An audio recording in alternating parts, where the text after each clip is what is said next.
I've been fishing for over half my life. In the past 20 years, I've met some of the most amazing people through the love of angling. I've fished some of the biggest matches in the UK and Europe, and against some of the best anglers in the country. Some of them I'm lucky enough to call my mates. On this channel, I'm bringing back some old friends I've met along the way to talk about past experiences, memorable events, and some of the best times we've shared on the bank together. My name's Bradley Vogt. This is the Polar Podcast. So welcome to another episode of the Polar Podcast with me, Bradley Vogt, and co-pilot Daniel Tad. Oi, oi. And this week we've got a very special friend of ours. Absolute pleasure to see you, Mr. Andy Goldthorpe. Cheers, mate. Thanks for coming down, mate. Cheers, Taddy. How have you been?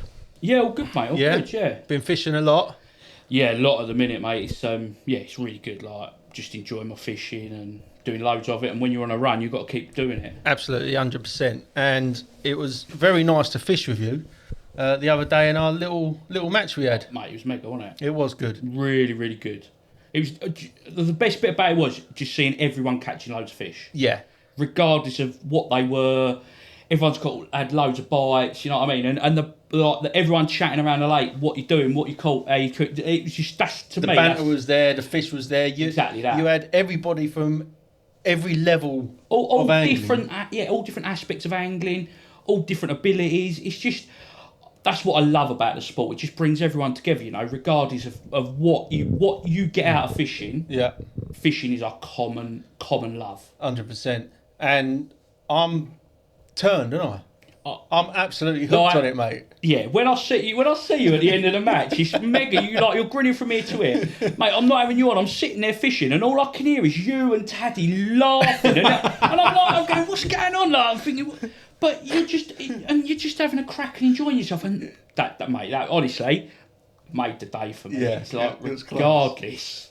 Yeah, I mean, I only came and spectated for a couple of hours, and it looked like bloody good fun to be. You walked away, and I spoke to you yesterday. I might have had a little look on eBay and bits and pieces. Mate, it was so good. We've actually booked it again. I've actually got one of the fish clickers. That was one of my favourite. Oh, you have? Yeah, that was one of my favourite gadgets. Yeah, favourite gadget of the day. You went out and bought one. Yeah. Fish clicker. Exactly that. You kept forgetting to do it, didn't you? It's one of those simple things that it just makes such a difference, especially with the net limits. Can we chat about obviously maximum weight inside a keep net? Can we just go? What about how people underestimate? £22, £22, £22, isn't it? Yeah, exactly that. Yeah. Brad said he reckoned he had about £45, and it turned out to be 22. Yeah. All fisheries have different rules, but the common one is like £50 in a net with a £10 tolerance. So you get up to 60. Anything over 60 gets knocked back to 50. Oh wow! But if it's over 70, the whole net's gone. Yeah, that's good for fish care. Absolutely, and I think like as match anglers, we get a lot of stick about fish care. You chuck them in a bucket. At the end of the day, they've sat in a keep net the whole time. But there is still a massive element of fish care, you know. What's it? Does that change with weather conditions? Because obviously, in the carp fishing world, midsummer, you wouldn't retain a fish. You wouldn't sack them. Or... So, like, what some fisheries stipulate during the summer is like a half-time weigh-in. Yeah. Which, again, they're only in the net for sort of 2.5 hours then. The other thing is they've got minimum keep net limits of 2.5 metres. I must admit, when I pulled your keep net out, it just kept coming out out. And how long's that one? 2.5 metres. So that's like the shortest net you would use. Yeah, that's the shortest. Yeah, I've got like a 4 metre one for like when you fish the river, like high banks. Obviously in the river you want it like right out in the flow. So yeah, it's different for venue. And then obviously what you were chatting about today, your match today was on that massive place. Weirwood. I'm guessing the margins are shallow, like beach style. So what would you do in that scenario? Or are you out in the water when you're... so basically I wade out sort of thigh deep in waders, box extended up. So then by the time you've gone out, my net today was in like 5 foot of water. Yeah, right. That's what... Yeah, so again, you're not retaining fish in a shallow, unoxygenated water, which makes sense. It's the key, isn't it? Exactly there are. No, regardless, fish care has got to be at the pinnacle of everything because if you don't have the fish, you can't catch them, can you? So will you get a set of rules? Will they have winter rules and summer rules? Or no. will you just turn up and they explain the rules to you? Yeah, so most places will have like a fisheries rules board. So most venues are quite similar. Obviously, some places have bait bans, like luncheon meat's one that, you can't use it here. We've got a maximum of 1 tin. Yeah. Why luncheon meat? What's that? It's got a lot of fat content. So high oil, high exactly. fat. So like in the summer, there used to be a place called Gwynia down in Cornwall, and they had a massive fish kill because people were fishing it 5-6 days a week, matches, and they were throwing in 10 tins of meat. And the fat content and the water just went rancid. Wow. So yeah, just no different than like in the carp world. Maggots, worms, boilies, flow. But how about maggots in a? I was going to say maggot drowning world, but I can't really say that, can I? Shot yourself in the foot there, Brian, didn't you? Do you get maggot bans on match lakes? Because they probably use them most out of everyone, right? But they're only. I mean, you've got to think. A carp angler is spawning out litres. Yeah, gallons. So realistically, the most I've ever fed in a match is 6 pints of maggots. 6. Yeah, but what I'm saying is, if every angler done that. Yeah, but then on like if you turn it around to like go back to our like orchard days, I would take 20 gallons. Not only that, if you've got 10, 20 pound fish in a lake, but then exactly you've got next lake next door has got 100 3-pound fish. Yeah. But it's the same biodiversity, exactly but they're going to be a lot more ego. If you have a ton of roach or whatever, they can eat a lot of maggots. Right. But on the flip side of that, a 30-pounder can eat 2-3 pints of maggots without even. But the 30-pounder's got to be in the mood to eat the maggots. Exactly. There's the likelihood of a small carp. And all the silvers and everything mops it all up. It's all.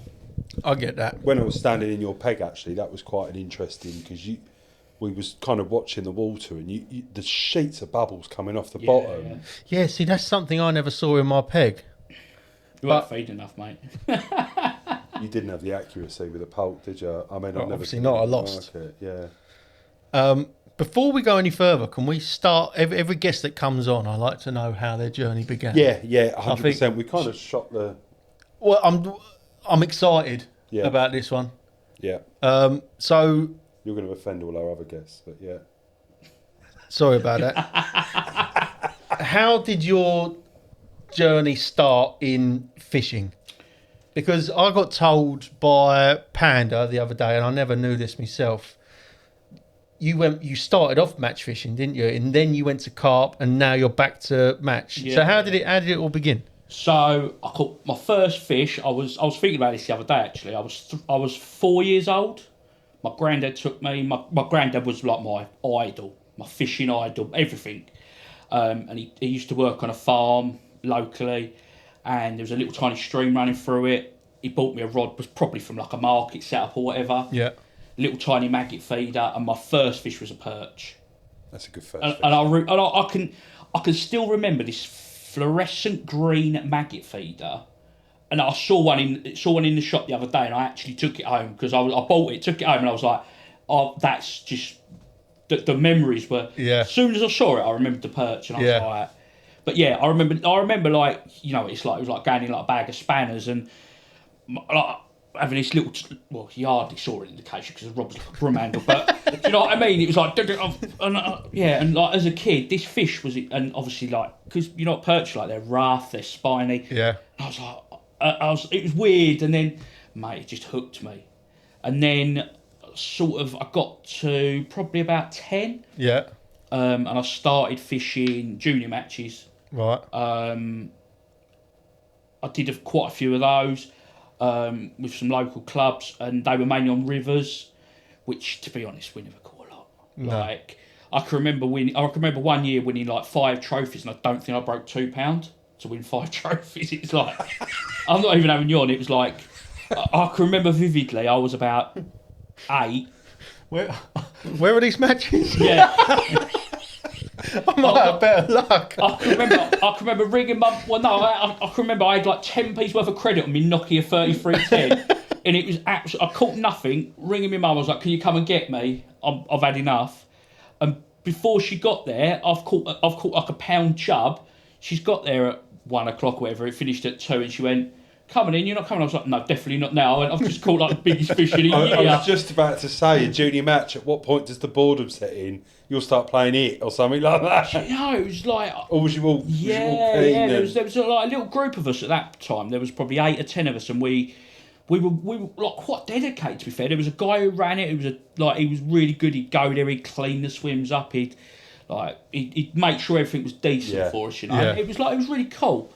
And then I got to an age where I started mixing with some like older, like adults, senior members, and I joined another club, Paddock Wood, and they've got a really nice set of lakes at Gedges, and I started fishing there. And I was the first match I fished, I won it, and I was 11, and I was the first ever junior to win an adult match, which was unheard of. It was. That must have been. That was. I was nice. absolutely buzzing. That's a dream come Yeah. true. Yeah, at that I age, was isn't like, it? it was unbelievable. And I can remember I caught this great. Well, I say great big at the time. It was like massive. It was about 15, 16 pound. But like when everyone else is catching like little roach and all the rest of it, it was like it's just mega. So, sorry, Ted. At that age, now you'd be bang on the pole. Yeah. Was you using a pole? Yeah. Oh, you was. Yeah, so I had a really old pole, but it was like these days you wouldn't grow a run of beans up it, but at the time it was what I had. Were they carbon back then, or was Yeah. So it was a first cut. My nan actually bought it for me. She bought it second hand off a guy. I had like 2 top kits. Yeah. One of them had like what I can only describe as bungee rope in it, and the other one I had for like little fish. And so you like not like now where you've got 20 top kits set up. This and this. It was like one rig does all. So apart from the weight of the poles and possibly the side puller, is that right? Has much changed in the poles? Yeah, massively. Really? Massively. The diameter's thinner, the carbon's lighter. So I actually found that pole, which was a lurk, which if people know like that, they were back in the day. They were like everyone had a lurk, right? And the thickness of the walls is ridiculous. They're like 1/4 inch thick. Right. Like, it was never going to break it. No. But you need I can remember I fished. Bear in mind, you fished like 6 meters, didn't you, the other day? Yes. 6 meters. I used to like hang back on because it was like all I could hold.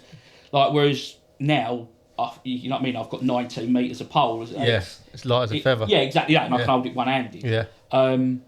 So yeah, massively different. That's mad, isn't it? Yeah. The technology in it is unbelievable. Yeah. But, I mean, it's the same with all carbon. I mean, exactly. You look at carbon cars, carbon car Yeah. fishing, everything carbon. The technology's just got better, hasn't it? Better. Yeah. And better. Yeah, it has. And 100%. I think probably. Yeah, it's going to get better as evolved. well, isn't it? It's going to get better. It's evolved. Yeah, exactly. So going back to you just won your first adult match as a junior. Yeah. And then how did it escalate from there? So I fished with them for 2 or 3 seasons, and then they were the first. So they did a winter league. Yeah. So again, I was probably 15, just before. Yeah, I was probably just before I sort of finished secondary school, and that was run on what they call sections. So rather than it being like 1, 2, 3 overall, you'd be like your 5 peg sections, 6 peg sections, whatever it was. So you had to beat those 5 people, other people in your section. Yeah. And then so everyone who won their section got 1 point, and it went down.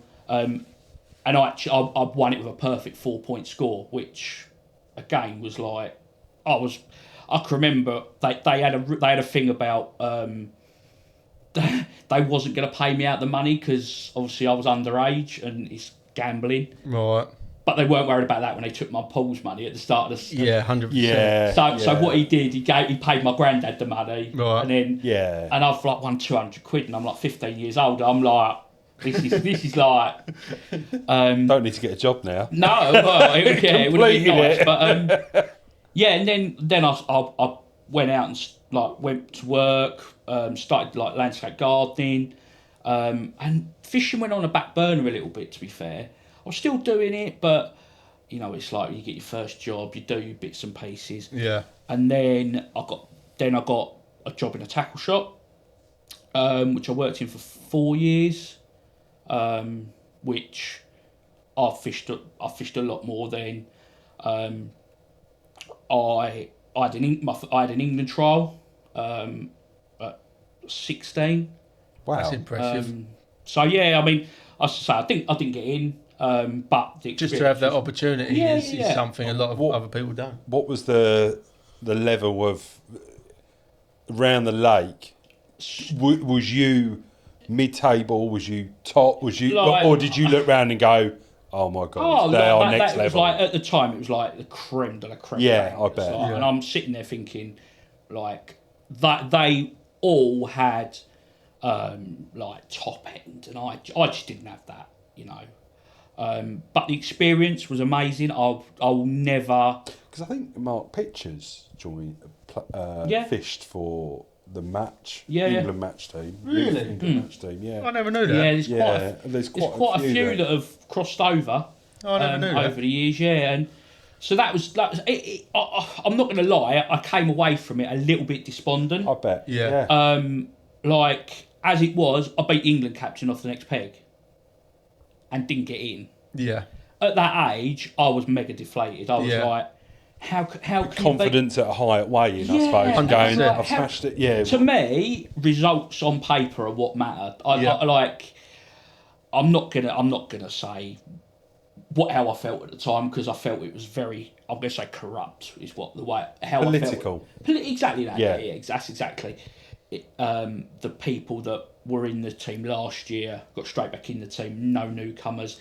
Very much a closed shop. Yeah. The way they've moved it on now is fantastic. There's like when I did it, there was under 18s, under 21s. That was it.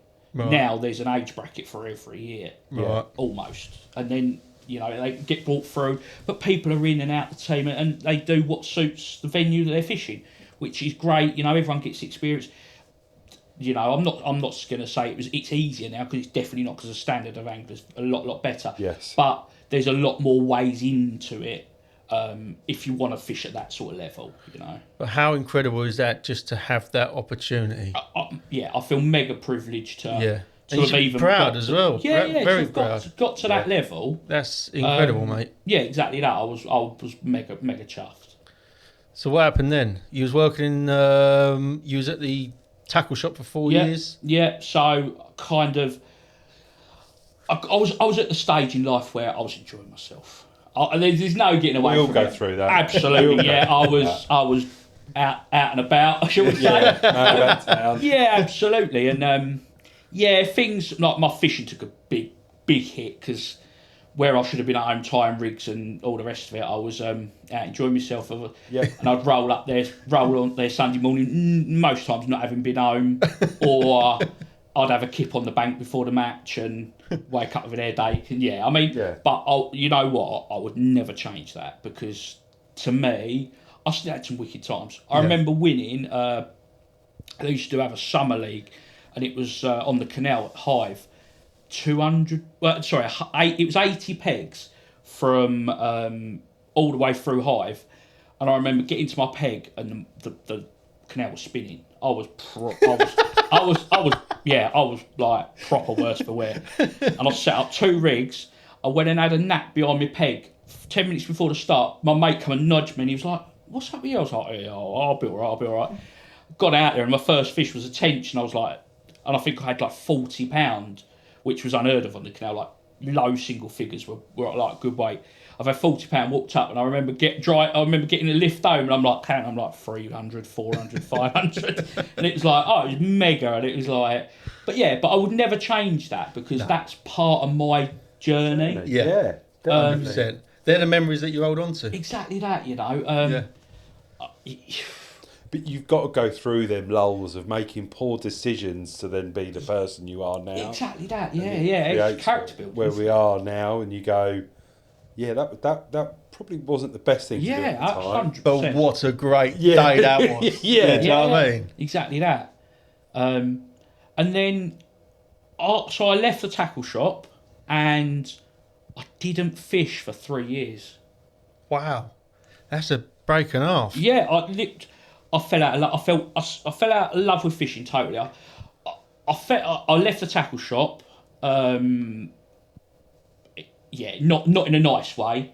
And I just while you're there quickly, this is something me and Taddy were talking about on the last podcast, was the buzz. So when you lost the buzz for them 3 years, do you think that's partly to do with working at the tackle shop? Yeah, 100%. Because you're around it all day, every day. You can't escape. We've spoken about this quite a lot, and you look at the people that work in the fishing industry.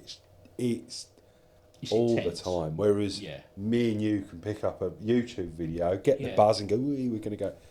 It's every day, and I think. But you're back at a tackle shop now. We'll come back to that later. But you just got. I think you feel like you got purpose there. Not because you're so happy there. Like even me, I'm one of your pals. But even me coming in and asking you questions about this, that, and the other. Yeah. You love it. I get a massive buzz out of it. Yeah. And that to me that's when I knew I had to take a break from the fishing. Yeah. It's to me, if I haven't got it, I'm not interested. No. You know, I've got to be there, and I've got to give it 100%. Yeah. And you're bloody good at it as well. So the 3-year break. So I can't remember, but I basically went for a walk around. I went for a walk around Barden. Yeah. With I can't remember, but I went for a walk around there. Saw a guy, and he's caught this massive tench, well over £10, and I'm like, as an angler, when you see fishing going on, you can't help but be gravitate to it, can you? Yeah. No, yeah. And I'm walking around now, and I was with a girl at the time, and I've gone, you'll have to wait there a minute. And she's like, you don't even go fishing. I'm like, yeah, but hold on. And I've gone and had a look, and this thing was like, tench are my favourite fish anyway. So like, I've gone in there and had a look, and I've walked, and you like walk off, and all of a sudden it's gone. But I don't know why, but I've then gone, I'm going to go carp fishing. Because you saw a tench. Yeah, I don't know, but I think because I lost the buzz for and you went fishing, to Barden, which, you know, I mean, probably at that time, Barden was a mecca. Yeah, 100%. Like you had everyone was on there. Yeah, and there was some mega the Calder boys there. were all on there. Rob Marsh was on there. And let me get this straight: this tench that got caught, it was off carp gear. Yeah, exactly that. Correct. But it was massive, and I was like, so. I've gone from, as I say, I sold all my gear. Yeah. So I've literally gone home, and I've bought a whole setup. Oh, you sold all your gear? Yeah. That's how Well, much that is a big cut. Because I think I fall in and out of love with it. Oh, I'd never sell any of it. So basically, when I fell out of love with fishing, I sold all my gear, and I bought. So I love minis. I've always loved minis. I think it's the whole running got a bloody doors and all the rest of it. But do you know what I mean? I've always loved it. I wonder what you was talking about, minis. Yeah, Mini Coopers. Yeah. But I thought you were talking about like 6 foot. Definitely ain't Minnie Mouse. And the whole I wanted a Mini Cooper S. Yeah. Supercharged, little pocket rocket. Sold all my fishing gear when I bought one. I had it for about 6 years, but I should carp fishing in it. And I bought a new setup, started going carp fishing, and I met loads. Well, I started just fishing general day tickets, doing the do, and then I met Panda, who I went to school with, a couple of years older than me, but went to school with him, hadn't seen him from school. It's like, we'll have to do some fishing, blah blah blah blah blah. And then he clicked on something, and it ignited me again, and he was like, I do these carp matches, 40-hour carp matches. I was like, all right. And he was like, I know you like your matches, but what do you reckon? And I was like, at first I was a bit like, mate, I just want to go carp fishing. And he went, my partner's let me down. Do you fancy coming with me? And I was like, all right, but I'm just going to look at it as a 48-hour session. Yeah. So about 4 hours into it, all of a sudden I'm there and I'm like, everything's clicked again and I'm full bore, PJ bagging and he's going to me, all right? I was like, mate, this is... And we've done all right, we've caught a few fish. The following year, he said to me, what do you think? I was like, mate, sign us up. I was like, we'd do 4 seasons, we'd do Eric's, we'd do BCAC. And he's like, Panda's looking at me going, are you for real? But we did, and we didn't ever win anything, but we competed. Yeah. And it was that buzz again. Got that buzz again. Brilliant. That's a good way of getting the buzz as well. Just it is. I think stumbling into it, you know. I think what it is, that competitive nature. Yeah. If it's in you, it's a real addictive thing. I've never fished a carp match. I've never fished in a match. Right. I've never, and it to me, I'm not competitive in fishing. I think it takes away the pleasure of it. But then I came on Sunday and was like, it's quite fun. It just adds a little bit of spice to it. You're doing your first one with me next year, aren't you? Yeah. Not a big one. It's just it's more of a friendly one with a bit of prize money at the end of it. But we'll see how you get on with that. I think you're going to be exactly like Andy and just go, wow, this is exciting. Sign me up.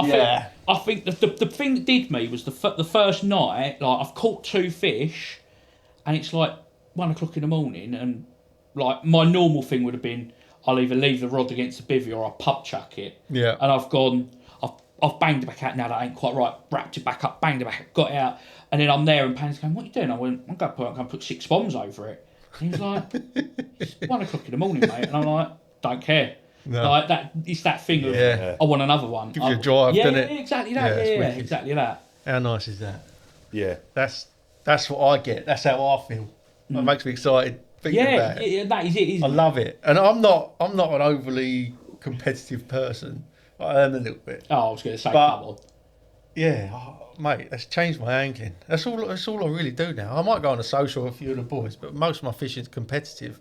I don't know, I just get that buzz from it. Yeah. I love it. Yeah.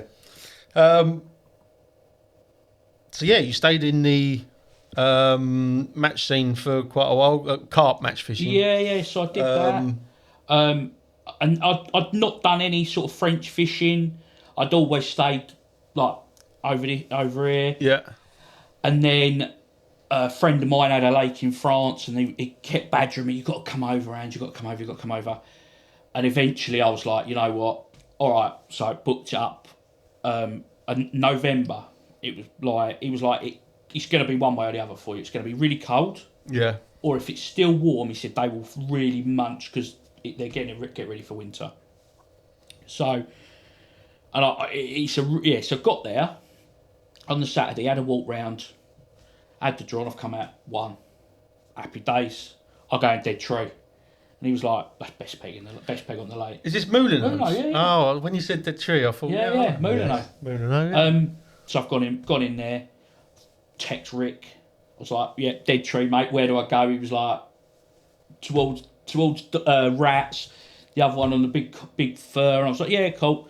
So put my rods out. And bear in mind, this is 28 degrees on the Saturday. Right. I've not had a bite. It's done 2 fish by Wednesday. It's fish started. Wednesday morning, we've had a frost. So it's gone ridiculously cold. I've gone from shorts and t-shirt to hoodies, jackets and everything. Thursday night, I've had my first bite, and I didn't really fight. It sort of went a bit under the tip and put it in the net, flipped my head torch on, and I've gone, oh, that's a decent one. Rung my mate who was round at First Point, and I went, oh, can you come give Sanders stuff? I said, it's probably a 30, it might be a 40. So while he's coming around, I've rolled it up, and as I've gone to slide it in the sling, I've gone, I can't lift it. So I've sort of slid it in, got it in there, and he's come round, and we've pulled it out together. 58.12. Fucking hell. So I'm like, that'll do. Yeah. Done the pics of it, slipped it back, put my rod back out on the spot. You know, it's like sat there, made myself a cup of tea, blah, blah, blah. And I've had another indication on the same rod. Picked it up. This one's gone a bit, I thought, you know, it's like normally them little ones that go, smaller ones go a bit, don't they? Yeah. Put it in the net, looked in and I thought, it's the same fish. Anyway, run me mate, got him round 58.12. Was it the same fish? No, it wasn't. It was, that was my trip done. Yeah. Like, but you'll take, yeah. Brace for 58, long. so I was like, that's ridiculous. Yeah. Come back home, and this now is like COVID. So... Yeah. 21, 20, something like that. And I had a trip booked in July, and so obviously I'm on the phone. Obviously everywhere's locked down, can't do nothing. And then everything sort of opened up a little bit. Yeah. And that was my week. So I got back out there, fished for a week, got home on the following Saturday, and everything was shut down again. So I was like mega. I caught a couple of 30s, but just had a mega week in France. And come home, and they relaxed it again. You could go fishing. Went down to my syndicate. I got down there at about 4 o'clock, chucked some rods out, sat in my bivvy, got my iPad out, and I went, if I've got my iPad out, why am I here? Yeah. Done. And this was like 9 o'clock at night. Wrapped my gear up, back on the barra, went home. That was it? Never been carp fishing again. Wow. Yeah, just... I mean, to be fair, you've hit the nail on the head there. Yeah. I think. No, I agree with you. Your heart's not in it, and you're exactly. sitting there watching telly. And I'm like, you know, to me, as I say, what time of year was that? Would have been October sort of time. So it was dark nights. Yeah, it was long. But like, and in my head, I was thinking like, I've caught these 50-pounders in France. Like, I've caught English 40s. It's going to be hard to sort of get that buzz for big fish again. Yeah. Without doing loads of time, spending loads of money in it. And then about 6 or 8 weeks later, someone was running some matches at Orchard on the specimen lakes, but for silverfish. And I remember walking into the tackle shop, and Rickard said to me, "Where are you going?" I said, I bought like 4 pints of maggots, and he went, "Where are you going?" And I went, "I'm fishing a match." And he went, "Oh, you'll be back then." And I was like, "Nah, it's just a one-off. I'll be back carp fishing." Went there, caught nearly 50-pounder roach, won the match, and never got the carp rods out ever again. You still got them? Yeah, I've still got all my gear. Yeah. I've still got my bivvy, still my bed. Get everything, but just it was just really just sat there and everything. And the thing was, I got to that match and I was like, I hadn't got anything that I really wanted. I'd just got things that I'd made do with. Yeah. And I've caught these fish, and I'm like, and then all of a sudden in my head, I'm like, I should have done that better. Should have done it. And I'm going, this is how I used to be. And I was a bit like, oh, I don't know how I feel about this. They had a match there the following week. I went there. I think I come second. And once I've come second, I'm like, right. Do you know what I mean? That competitive nature's like, right, I need to know now how I've got to do it better. Yeah. And I fished, these were sort of like, it was about August sort of time. So I fished all that sort of autumn, back end of autumn. They're doing these silverfish matches. They fit in with my work schedule. And then I didn't really do a lot in the winter. And then the following year I did a little bit. Went on holiday a few times. And then I remember being on holiday with my mate, and he said to me, there's this charity match on the River Medway for a guy who years before, when I used to do the team fishing, he was one of the iconic people in Kent. He'd done loads of match organising, done loads for Kent match fishing. Yeah. He passed away during COVID, sadly, and there was this charity match in his honour. So I was like, and I'm sitting there, I'm thinking, I've got no gear. I've got no gear to fish a river whatsoever. I've got like just a few bits and pieces that I've cobbled together. but I'm going to do it. And I've gone out and I've bought a pole, I've bought some more rods, this, that, and the other. Turned up at this match, and they were like, I've only ever seen one bit. This other stretch I've never seen before, and they were like, oh yeah, you want to draw here because there's a turning bay. Got in, and I've drawn the turning bay, haven't I? So I'm like, straight away the pressure's on, isn't it? Bearing in mind I haven't fished a match in what I call a proper match. Yeah. In probably 10 years. So the pressure was on to do well out of it. Exactly that, yeah. So I've got to my peg. Good friend of mine, Mills, he's another one I fished loads with. He's come down, walked down the river to see me, and he's gone to me, oh, and the pressure's on here. That's the peg. And I'm like, I need you, don't I? That's something he would do. But, you know what I mean? That's what he done to me Saturday. Yeah. I've ended up, I've come second overall. I've had 20 pound of bream out of it. And I've pushed my gear back. And I'm like, and in my head again, I'm thinking, should have done that. I could have caught another one.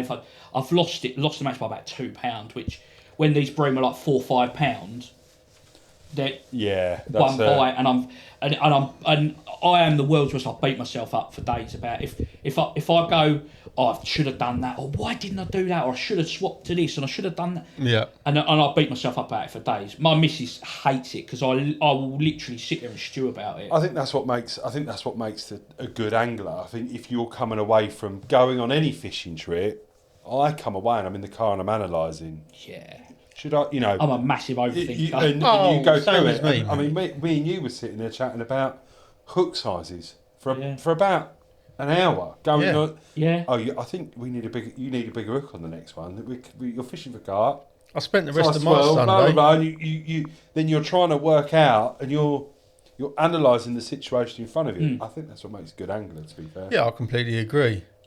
I spent the rest of my Sunday saying I should have changed the method feeder earlier because then I would have beat him. Yeah.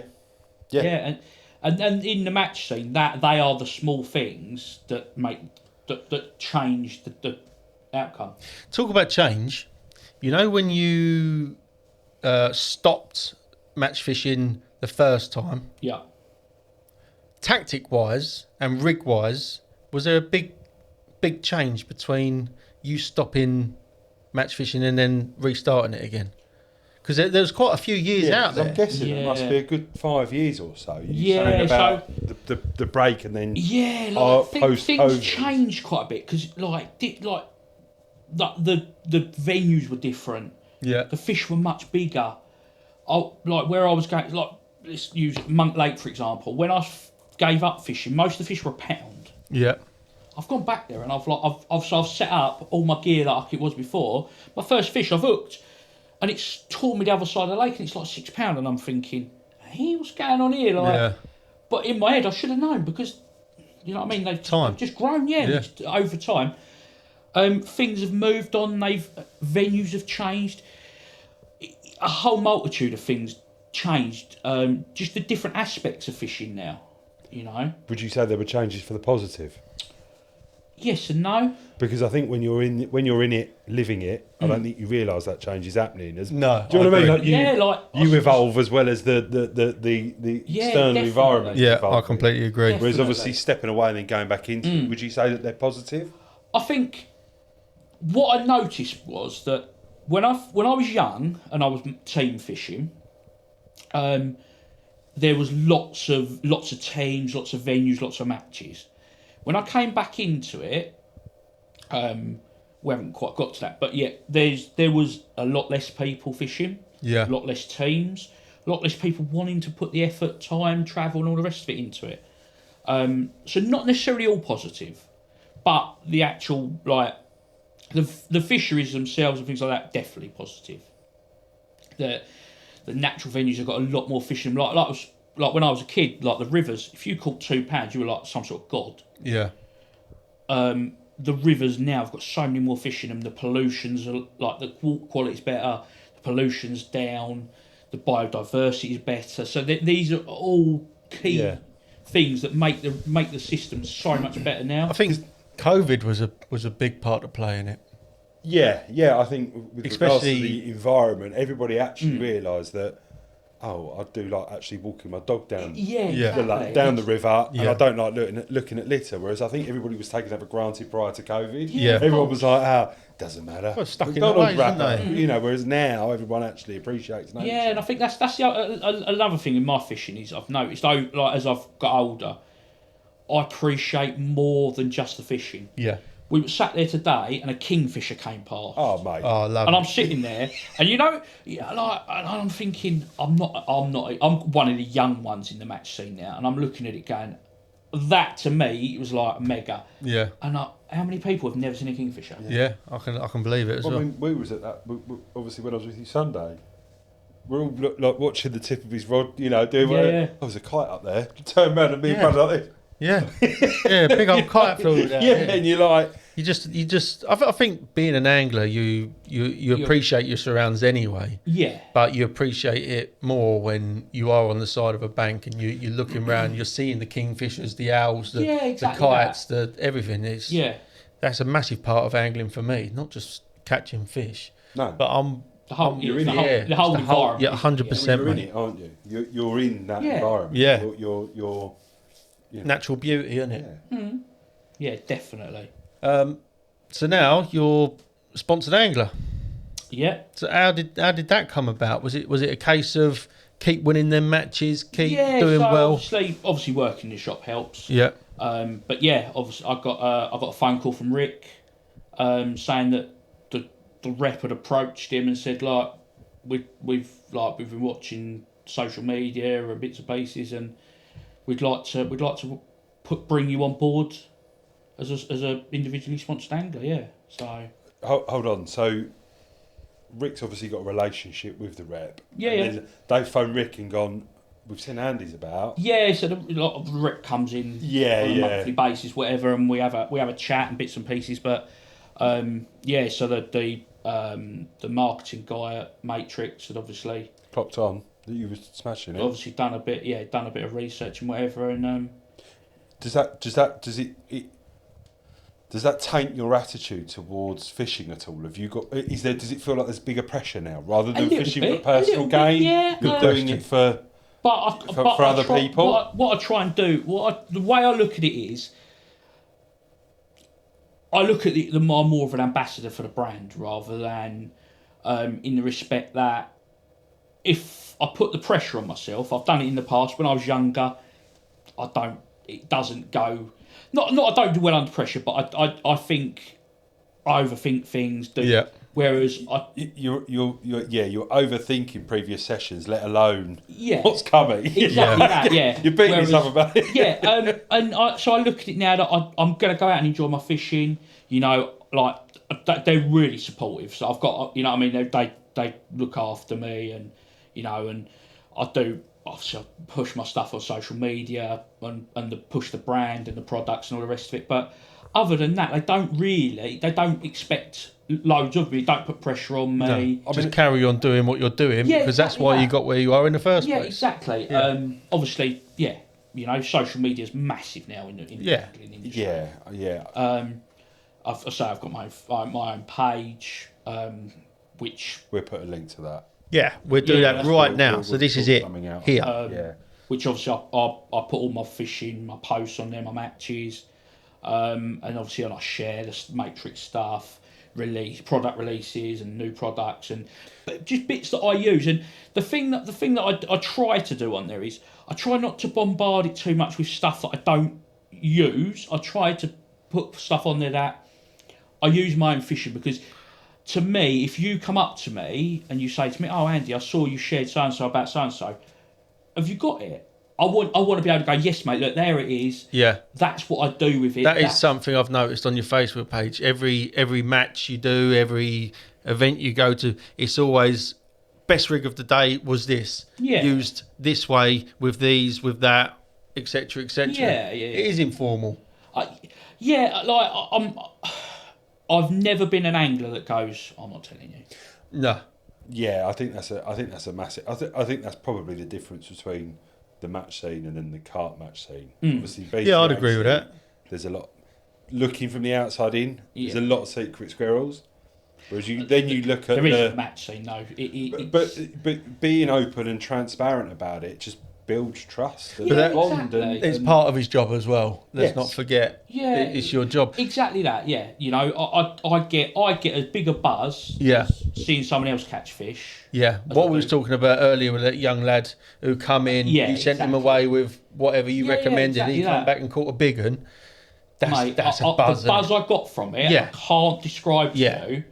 How it makes you feel that your job's. I remember listening to Rick actually on. I think he done a Nash one, and he said the same. Yeah.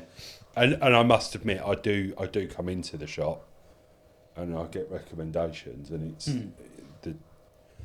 and I think that's what obviously Chopper was saying in his podcast, that obviously he falling on the bailiffs. I think the other one is the tackle shop. I think everybody goes in there, and you boys are probably more agony aunts than anything else. That I've been and blanked or done this or done that, and you boys are going, well, try this, and you're getting that feedback. I had it last week. This is back to my carp fishing syndicate. Guy comes in, fishes the same syndicate. Was like, I haven't caught a fish in 8 weeks, whatever it was. I don't know what I'm doing wrong. I said to him, like, what are you doing then? And he told me, I'm fishing 30 odd wraps, but I can't do it very well. And I went, but why are you doing that then? Yeah. You're fishing outside your comfort zone. I said, what do you... I said, he said to me, how did you catch me? He said, because I know you caught most of them, didn't you? And I said, there was a couple I didn't catch. I said, but I'm not a massive caster. I said, so I fished 11 wraps, I think it was, and bladded it with boilies. Yeah. Put a spread out over 3 rods, put rods over it, come in Friday last week, put his hand out, he went, thanks very much. I was like, what's... He went, I caught Freddie, £36. Yeah. And he went, I've done exactly what you said. He went, I went back to what I normally do. He said, I've been fishing helicopter rigs, I don't really like them. He said, I went back to my running rigs, like you said. There is a stereotype where carp anglers think whoever casts the furthest, they're going to have... Whoever casts the furthest, whoever puts the most bait out. Yeah. Whoever's got platinums, whoever's got free, whatever, they're going to be the ones who... Whoever's got the best bivvy, I've heard. Funnily enough. Oh, is it? Yeah. If you've got a camouflage bivvy. Yeah, exactly. They can't that's It's carpy. That's me out the window. Yeah. No wonder I'm shit. I feel like I say that, but... So what plans have you got moving forward? Have you got matches coming up that you're going to continue to do? I've got several matches for the rest of the year. I've got I'm already planning next year. So next year I do want to do a little bit more. I've got a few. I want to do Fishermania next year. I was going to ask about this. Yeah, Fishermania, because obviously it's like televised, isn't it? It's on Sky. It's huge, isn't it? Yeah, it's the biggest. Yeah, it's the biggest thing. Apart from BCAC in the carp world, you don't have anything like that, do you? No, nothing. Not that's got any sort of televised. No, I think, but match fishing is quite big in the northern part of the country. North, it's a lot busier, lot more of it going on. So how does Fishermania work? So there's qualifiers all over the country. Yeah. You pay your money, get a ticket, go there. So you have to win the match to qualify. Yeah. Only one. Yeah. So I think there's 16 qualifiers, which there's a ladies, a junior, a German. And there might even be another one. I think basically there's 12 spots up for grabs. Right. Throughout the qualifiers. Sorry. So there's only 12 pegs for the actual Fishermania competition. Wow. For the final. So. And how many people enter that? So there'll be like 12 qualifiers, and most of them will have minimum of 50 pegs. So you're going to have you're going to have hundreds of people that want to qualify. You can have as many tickets as you want, so you can fish every qualifier. If you're lucky enough to get a ticket, you can go to it. And is it like done on a ballot? So it's done. Angling Trust basically put it out. Tickets are released 12 o'clock. Go on there, click on it. Hopefully you get one. Hopefully you get, fingers crossed, yeah. So I'm definitely going to do that next year. There's Monk Lake is obviously the local one. Oh, it's at Monk's, is it? Yeah, there is. I didn't know that. Yeah, there's one at Monk's. Hosted that. Again, I ummed and ahed about it this year. Didn't pull the trigger on it. I did a few other things. So that was cool. How much does that cost to get into that qualifier? So it's like 50 quid a ticket. And you're squinting. Is that expensive for a match? Not that sort of qualifier. So you got sort of like you got a few different levels, but so you got like what they call an open match, which anyone can turn up to. They're about 30 to 35 quid. Yeah. And then you have sort of a lot of the club matches. Yeah. They'll be sort of 20 quid-ish, and then you have some club matches are a fiver. So you've got different levels for everyone to compete. And is there like a nation? Is Fisherman because obviously that's just a one-off competition. Is there a nationwide league or anything like that? Like how do you hear about matches? Because obviously we spoke at the weekend, and you said that you were. I can't remember where you said you'd been up north. You've been down in Cornwall. You've been here. So how do you hear about this? So a lot of the travelling I did was when. So going back to I fished for just after I came second in that match, I joined a team called Maver South East, run by a good friend of mine, John.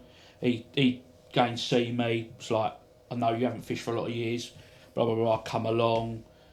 We're going to put a team in the Kent Winter League, which at the time was like the big league for Kent in the team fishing.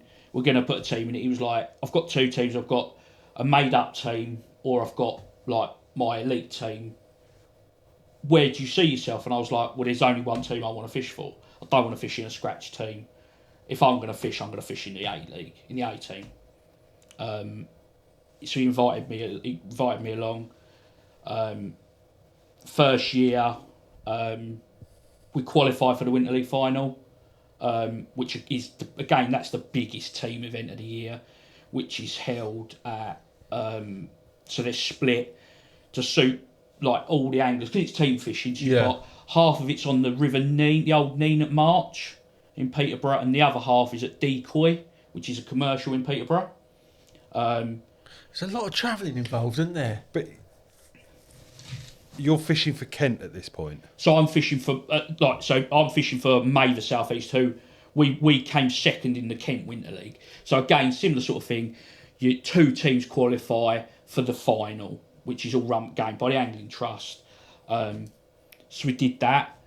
I did all right. I came fourth, I think, on my lake, which you have to sort of bear in mind. I'll go on to it a little bit in a minute, but like the quality of angling you're fishing against. Yeah.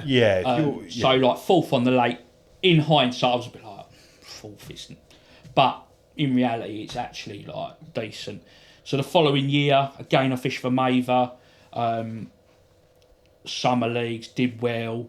Winter League came around, and basically there's a team in Kent called Delcac.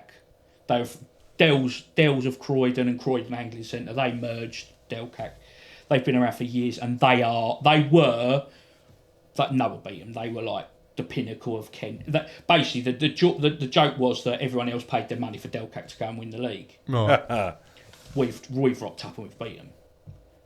I was the overall top point scorer for the league out of everyone. We took their pants down. Regardless, it was mega. It was so. But again, the buzz. Yeah. That'd be the talk of the town, wouldn't it? That's they hated it. They were, and they're like older men, and they were grizzling, like proper grizzling. Have you seen them boys now? And do you laugh good about friends. it? Yeah. I bet it's funny now. I bet it's good fun. Absolutely. They always go, the only reason you won is because you took us on them shitty canals, and we're like, mate, you knew the venue same as we did. Yeah. But yeah, so that year we went up to the final, and I went to Decoy. I was like, I'm not scrambling up and down canal banks. I'm going to Decoy, and it's winter carp fishing. It's peggy, but so you don't. So the way the finals work is, you know where you're going, so that you know what gear you're going to need, but you don't get a draw till the morning of the match. Right. So you pick a lake or canal, effectively. Yeah. So basically, half the team go to the river, half the team go to the commercial. So you'll have. So basically, what happens is the captain goes to the draw, and he gets he gets a draw in both. So you go one for the river, one for the commercial. He's drawn me an absolute rocket ship, hasn't he? Like, it's one on lose. It's like I've gone down there, and Ben Townsend, he matrix wants Stangler as well, and he went to me. He went, "That's a great pick, mate." He goes, "You'll do really well there today." And I was like, and then again, it's the whole butterflies thing. Yeah. And cheers for that comment. Yeah, cheers, mate. Yeah, I've won the lake, won the section, gone back to presentation, got me winner's medal, and at the time I was mega buzzed for it. Like it was a weird thing. It was a bit of a surreal day. Do you know, like, the team didn't do any good on the day, but obviously I've picked up. It was really good. It wasn't actually until last year that I sat down and I looked at the anglers in my section. I had 2 Fishermania finalists. I had a golden reel winner, a golden rod winner, and I beat them. And you know, when you sit there and you think, at the time it didn't really enter my head, but I looked at it and I thought, that's an achievement. Yeah, 100%. And I'm not that person. I really am not the person to go, huh, and what? Yeah. I like to think I'm quite humble. Do you know what I mean? Yeah. But that was, and I had a bit of a, and I was like, Christ, that's quite. Yeah, I've done well there. Yeah. Even, look, don't get me wrong. You probably put me nan on that peg and she'd have caught a few. But you know, in match fishing, it's very peggy. The pegs are be all and end all. Yeah. You said we had this conversation on Sunday night. Yeah, we did. Yeah. And in my head, the thing with match fishing is, consistency is key. The good pegs look after themselves. The difference in my eyes is when you draw those middle pegs and those lesser pegs, what you do out of them. Yeah. As I say, those good pegs look after themselves. If you can draw a middle peg and you get a second or a third out of it, maybe even a win. They're the pegs when I go, you've done it right. Yeah. Yeah. But I still beat myself up, and I still go, should have caught that, could have caught this, should have done that, should have done this. But that's the competitive side in you. It is, and not being funny. That's why you are where you are today. Yeah, because you do go out and after a match beat yourself up and analyse what you've done or what you should have done or what you're going to do next time. Yeah, that's why you've had the drive to get where you are, mate. And I think it's like what me and Taddy were talking about earlier. Like, all the time that you're doing that, you're a thinking angler. Yeah. You're an angler who's still on the ball. You're still on the pulse. Yeah, yeah. And if you know, as you just summed up, the fact that, you know, obviously getting to the lake and getting your iPad out, you're switched off, aren't you? Yeah. Exactly. You know, and the minute you're not thinking about what's going on out there, like what you're going to do, fish is further from your brain than you never think about. But the fact that you're still questioning it, which is, well, you got the fire burning, didn't you? Yeah, exactly. And going for it, and all the while you are. The nice thing is obviously winning that, as you've just said, is winning that section, and then looking around at the anglers and going, actually, I've done all right there. I'm not, you know, that's a nice position to be in. Oh, it's mega. And especially when you're looking around and, you know, 2 Fishermania. One thing I've got, what's a golden reel? What's a golden rod? So there are other big competitions, not as big as fish. So fish shows like the Pinnacle. Then you get other things, golden reel, golden rod. They're all competitions that people. There's you get like feeder masters. That's another one. Yeah, I've seen the feeder masters. Yeah, just different competitions that people enter. You know, but yeah, it's. I watched a YouTube video on the feeder masters. That's insane what they're up to, isn't it? Because they're big casting. Like I can't remember what lake they were fit, but it was like they were casting miles. Was it? Yeah, and just having them and then just. Literally and then going again. Tamar, it probably was. Yeah, and it was honestly like Tamar's ridiculous. You like 200 and 300 fish in 5 hours. Honestly, it's like that, bang bang. Yeah, it was just insane. Tamar's ridiculous. You're fishing 5 or 6 metres with a feeder rod, and you're catching fish from like all sizes. But it's so quick. Do you know the nicest thing about his story? It all started from his granddad taking him fishing.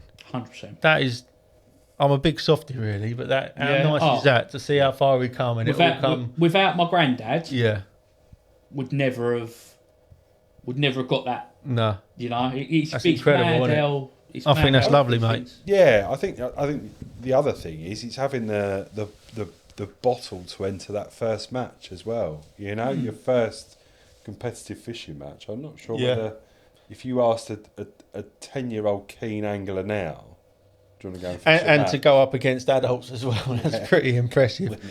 20 youngsters watching this, what's the best bit of advice you can give them? Just go and enjoy your fishing. Yeah, solid. Regardless of what you fish for, regardless of what you catch, whether you do well, you don't do well. If you go home enjoying yourself, knowing that you've caught a few fish, that's all you can ask for. Yeah. Like I said to you, you can beat yourself up all day long, but as a young angler, if you go out, and the other thing I would say is ask questions. Don't worry about whether people think it's a stupid question. Ask questions. Yeah. People will. I will naturally do things when I'm fishing that I do as part of the course. I do as a natural thing. Yeah. But people will go, "Why'd you do that?" But it's just something that you learn. That was Sunday with that cup and the pellet. Yeah. Did you see that? I didn't see it. I couldn't see Andy's. Because he was putting pellet in this cup on the tip, putting water in it. I was like, why are you putting water in there? He's like, because it makes it drop out quicker and it sticks the pellet. It means it's easier to ship it out, blah, blah, blah, blah, blah. Yeah. It's just by going out and doing it, you learn these little tricks, don't you? Yeah. We don't, and that, I think, to any young angler, you don't know everything. And YouTube's not going to tell you the answer. You've got to go Not always. People. Yeah. 100%. You've got to go and people. I agree. Go out and do what you want to do. Go fishing, enjoy yourself. And that's like I say, I think this. I get such a buzz from seeing young anglers on a bank. Yeah. And that to me, they are the future of fishing. Yeah, they are. Yeah. I wish. I'm not saying they weren't, but I wish when I was younger, there was more people on the bank that were willing to. There was a young lad there Sunday. I was just thinking about this. And he was like, he came up to me and he was chatting, and he showed and he said to me, "Oh, do you think I'll catch a fish on this?" And I was like, so he swung it over, and he had a boilie tied onto the line, didn't even have a hook on it. And to me, I'm like, why would you let? So I went, come here, so I've put him a hook length on, put him an 8mm pellet on, chucked it out, it was landed against the snag, and I said, just leave your rod there. I fired some sweet corn over it, and as I was pushing my barrow around, I've heard him go, I've got one, and I've like, and he's like, and I could hear him talking to me, going, "Oh, that man just put me on, and I just caught a fish," and he's like, he was really polite as well. I heard him talking to you. Yeah, he was really switched on. The funny thing is that kid was probably absolutely gassed that happened. Yeah. But what that kid probably doesn't realise is he's probably made you just as happy. Oh, mate, another one. No, you're absolutely right. My missus, I had to get home on Sunday as well. I said to my missus, "Do you know what?" I said, "If we weren't going out tonight," I said, I was gonna once everything had done, I was gonna go back and sit with that kid for a couple of hours. Yeah. Purely because I wish at that age I'd had someone. You had that. Yeah, exactly that. And I look at it and think how much I would have got out of that. In his position, I would have loved it. So, I mean, everyone's different, but yeah, it was. You could tell from, like you said, from when he was chatting to me. Yeah. He would have. Yeah. But yeah, he was gassed. He was so. Yeah. You are a lovely, lovely fella. Really nice bloke. Thank you very much for coming down. Yeah, no, it's been a pleasure. And talking to us today. Andy Goldthorpe Fishing. Is it at Andy Goldthorpe Fishing social media? Yeah. Make sure you go down and check him out. His socials are amazing. His journey is even more impressive. As normal, make sure you like, comment and subscribe. Who we're going to have on next, I'm not too sure, but we'll sort that out this week, hopefully. Yes. Got a few things planned for the pipeline as well. Yes. Yes. So, yeah, thank you for all your continued support. And Andy Goldthorpe, thank you very much for joining us. Mate. Thank you. Thank you. Thank you. Catch you in the next one.